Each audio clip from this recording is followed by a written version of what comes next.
એટલે આજે એક આ સંવેદના એક અભિયાન છે એ ચલાવવામાં આવે છે। હવે આપણે આજે શું કામ ભેગા થયા છીએ આપણને ખ્યાલ હોવો જોઈએ।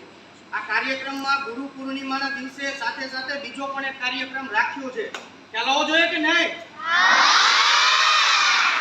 હવે સૌપ્રથમ આપણે સમજીએ કે આ અભિયાન નું નામ શું છે। સાંભળ્યું ને હમણાં તમે? યાદ રહ્યું?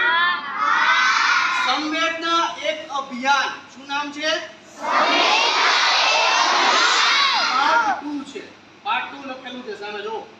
પાર્ટ 2 શું કામ? કારણ કે આની પહેલા પણ જે વિદ્યાર્થીઓ હશે એને પાર્ટ 1 માં આપણે સંવેદના એક અભિયાન વિશે માહિતી મળી હશે।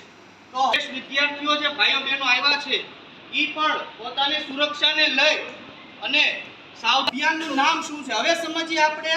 કોના દ્વારા ચલાવવામાં આવે છે એ સમજવું જરૂરી છે કે નહીં? નામ યાદ છે પણ કોણ આવ્યું કોણ ગયું એ ખબર હોવી જોઈએ ને। તો પોલીસ ડિપાર્ટમેન્ટ એટલે કે પોલીસ વિભાગ અને શ્રીજી એજ્યુકેશન સેવા ટ્રસ્ટ દ્વારા ચલાવવામાં આવે છે। પોલીસ વિભાગ એટલું યાદ રહેશે? પોલીસ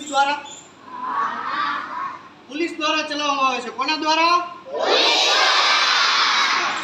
તો આપણે ખ્યાલ આવ્યો કે હવે કોના દ્વારા ચલાવવામાં। હવે સમજીએ આપણે આ કાર્યક્રમનો ઉદ્દેશ્ય શું છે એ સમજવું જોઈએ કે નહીં?